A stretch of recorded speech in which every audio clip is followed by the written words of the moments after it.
Le lustre en cristal projetait des ombres dansantes sur la salle à manger formelle de notre famille pendant que je poussais mon bœuf Wellington intact dans mon assiette. Les dîners de famille mensuels étaient toujours tendus, mais ce soir-là, c'était différent. L'air était chargé de mots non dits et mes parents ne cessaient d'échanger des regards significatifs. « Emma », dit finalement ma mère, posant son verre de vin avec une précision délibérée. « Ton père et moi avons discuté de ta situation. » Je levai les yeux, rencontrant son visage parfaitement maquillé. À 28 ans, j'étais la déception de la famille, la seule des 3 enfants Anderson à ne pas avoir suivi le chemin prescrit de la faculté de droit et à ne pas avoir rejoint le prestigieux cabinet d'avocat familial.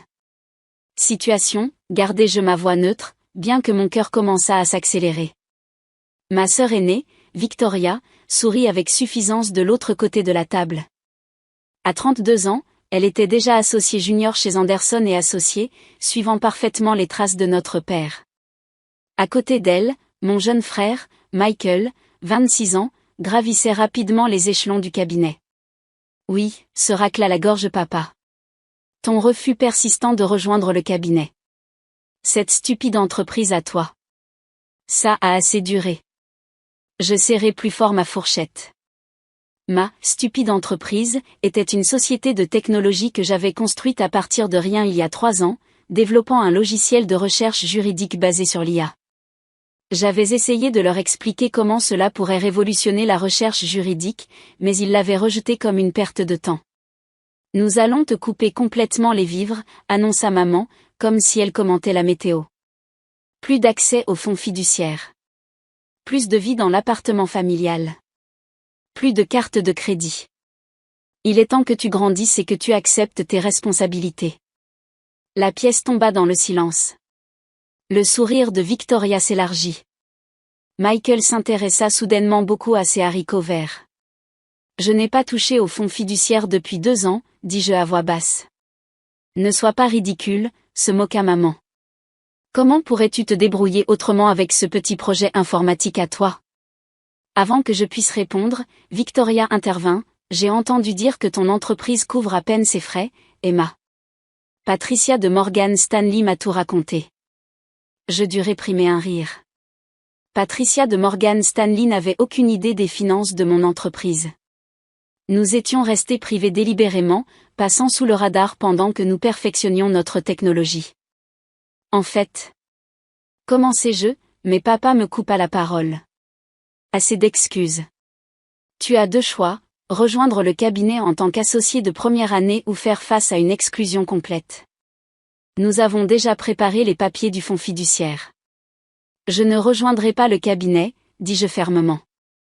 Alors tu ne nous laisses pas le choix, dramatisa maman. Nous faisons cela pour ton bien.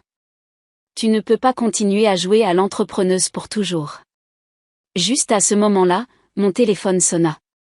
Normalement, je le mettais en silencieux pendant les dîners de famille, l'une des règles strictes de maman, mais ce soir, je l'avais laissé allumer exprès. L'identification de l'appelant affichait le nom de mon assistante. Excusez-moi, dis-je en me levant. Je dois prendre cet appel. Emma, la voix de maman s'éleva brusquement. Nous avons une discussion de famille. Je répondis quand même, en mettant le haut-parleur. Oui, Sophia. Mademoiselle Anderson, la voix professionnelle de mon assistante remplit la salle à manger.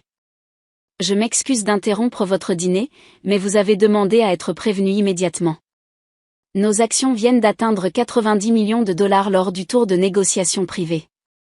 Morgan Stanley demande une réunion urgente pour nous introduire en bourse.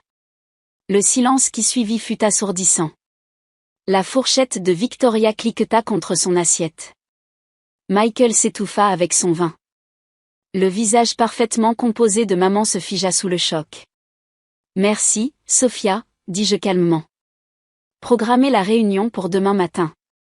Je raccrochai et regardai autour de la table, observant leurs expressions stupéfaites.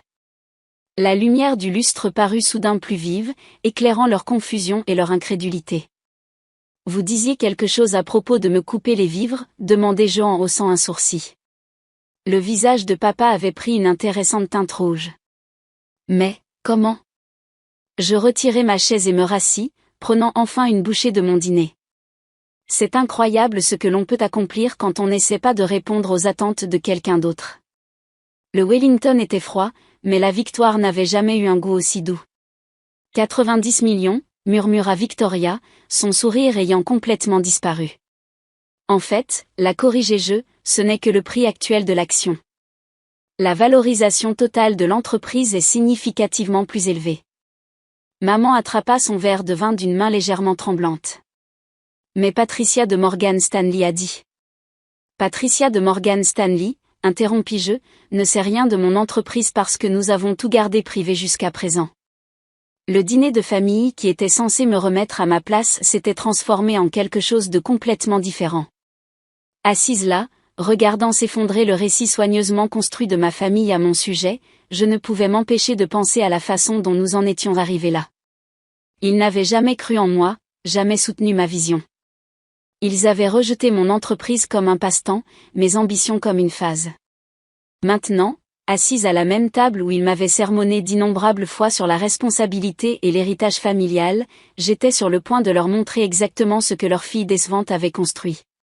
Et ce n'était que le début. Le lendemain matin, j'entrai dans le bureau de Morgan Stanley à Manhattan, vêtu de mon tailleur préféré. Le contraste entre le dîner de famille de la veille et la réunion d'aujourd'hui n'aurait pu être plus frappant. Ici, je n'étais pas la fille décevante, j'étais la PDG de Legal Tech AI, l'entreprise qui révolutionnait le secteur juridique. Mademoiselle Anderson, Patricia elle-même me salua à l'ascenseur, la même Patricia qui avait apparemment répandu des rumeurs sur l'échec de mon entreprise. Je n'avais aucune idée que vous étiez la fondatrice de Legal Tech. Pourquoi ne l'avez-vous jamais mentionné au club ? Je souris poliment. Je préfère laisser mon travail parler de lui-même. La salle de conférence était bondée de banquiers d'investissement et d'analystes, tous impatients de discuter de l'introduction en bourse de Legal Tech. Alors que je m'asseyais à la tête de la table, mon téléphone vibra avec des SMS de ma famille. Maman, nous devons parler de la nuit dernière. Victoria, papa est furieux. Règle ça. Michael, putain, sœurette. Pourquoi tu ne nous l'as pas dit ? Je mis mon téléphone en silencieux alors que la réunion commençait. Mon directeur financier, David, commença à présenter nos finances, 3 ans de croissance constante, aucune dette et une liste de clients comprenant 8 des 10 principaux cabinets d'avocats du pays. Sauf Anderson et associés, nota un analyste en levant les yeux de ses papiers. Y a-t-il une raison particulière pour laquelle le cabinet de votre famille n'utilise pas votre logiciel ? La salle devint silencieuse. Tout le monde dans le cercle juridique de Manhattan connaissait les Anderson.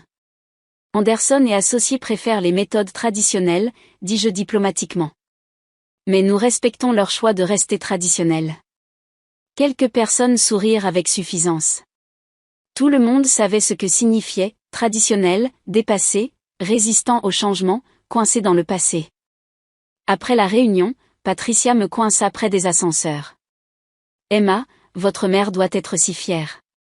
Elle n'a jamais mentionné. En fait, l'interrompis-je, ma famille l'a appris hier soir. Mais n'hésitez pas à en discuter lors de votre prochain match de tennis avec ma mère. De retour à mon bureau, mon assistante Sophia gérait les retombées de la révélation de la nuit précédente. Votre père a appelé 6 fois, rapporta-t-elle. Votre sœur est dans le hall et exige de vous voir, et votre frère envoie des demandes de connexion LinkedIn à tout le monde dans notre équipe de direction. J'enlevai mes talons et m'installai derrière mon bureau. Faites monter Victoria. Autant y faire face maintenant. Quelques minutes plus tard, ma sœur fit irruption dans mon bureau, l'air moins soigné que d'habitude. Qu'est-ce qui ne va pas chez toi, exigea-t-elle. As-tu la moindre idée de ce que tu as fait ? Construit une entreprise prospère ? Créer un logiciel révolutionnaire ? Gagner des millions sans profiter de papa ? Ne sois pas mignonne, cingla-t-elle.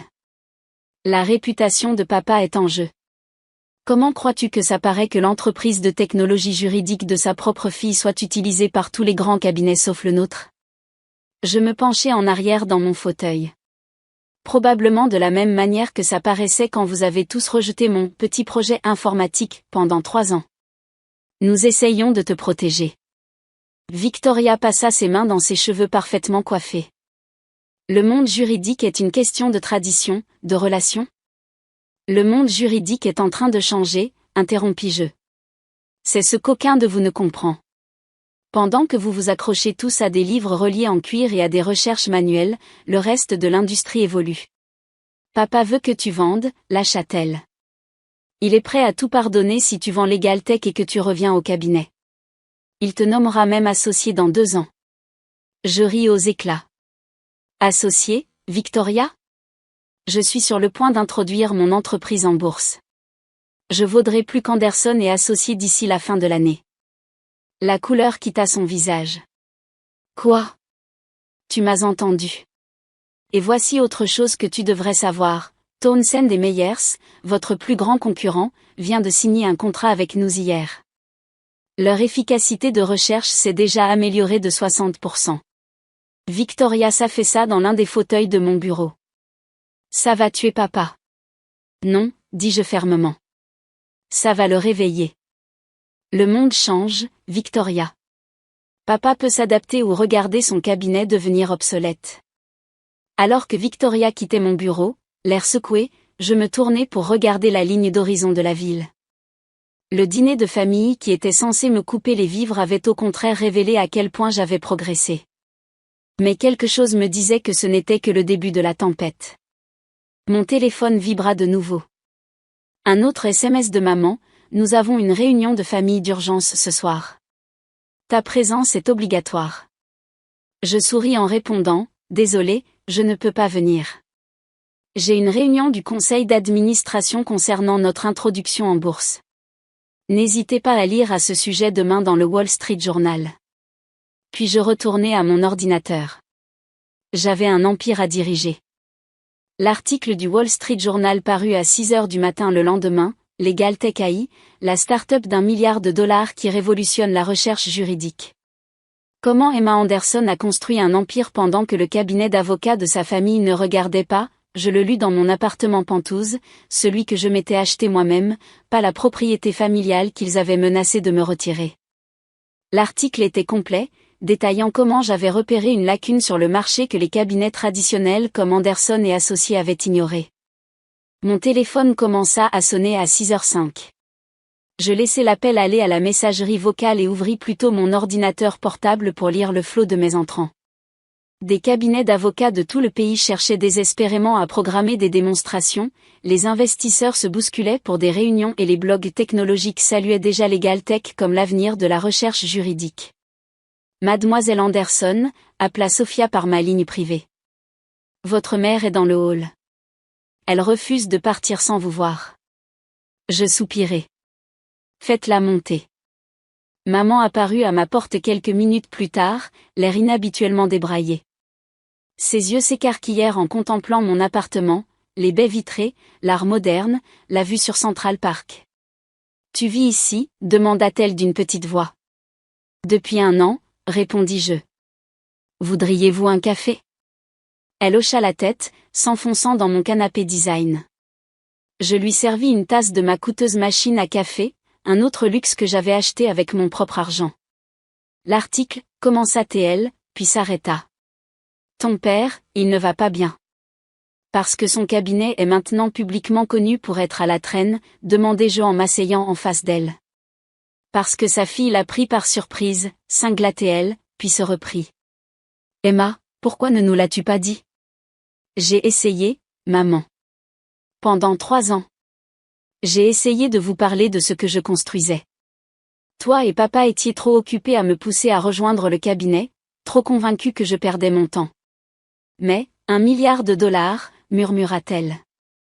L'article dit que tu vas être l'une des plus jeunes milliardaires de la technologie du pays. C'est drôle comme le succès change la perception des gens sur le gaspillage, n'est-ce pas? Juste à ce moment-là, mon téléphone vibra avec un SMS de David. Townsend et Meyers vient d'annoncer qu'ils transfèrent toutes leurs opérations vers les systèmes de LegalTech. Les actions ont encore augmenté de 30%. Le téléphone de maman sonna quelques instants plus tard. Probablement papa, apprenant que son plus grand concurrent utilisait maintenant le logiciel de sa fille. Il ne te pardonnera jamais, dit-elle à voix basse. Non, la corrigeai-je. Il ne se pardonnera jamais à lui-même. Il y a une différence. Après le départ de maman, je me dirigeais vers le bureau. L'atmosphère était électrique. La nouvelle de l'article du Wall Street Journal avait mis tout le monde en effervescence. En traversant l'espace de travail ouvert, mes employés se levèrent et commencèrent à applaudir. Discours, cria quelqu'un. Je souris, regardant autour de moi les visages des personnes qui avaient cru en ma vision alors que ma propre famille ne l'avait pas fait. Il y a 3 ans, commençais-je, tout le monde disait que l'EgalTech ne pouvait pas fonctionner, que les cabinets d'avocats ne changeraient pas, que la tradition était trop forte. Mais nous leur avons prouvé le contraire. Et ce n'est que le début. Plus d'applaudissements. Puis Sophia se précipita avec un message urgent. Anderson et associés convoquaient une conférence de presse d'urgence. Je la regardais en direct depuis mon bureau. Papa se tenait au pupitre, l'air plus vieux que je ne l'avais jamais vu. Victoria et Michael le flanquaient, essayant tous deux de conserver leurs expressions confiantes habituelles. Anderson et associés est fier d'annoncer une transformation numérique complète, lut papa avec raideur. Nous nous associerons à des entreprises leaders de la technologie juridique pour moderniser nos opérations. J'éteignis la diffusion. Il n'avait toujours pas compris. Il n'y avait qu'une seule entreprise leader de la technologie juridique. Et j'en étais la propriétaire.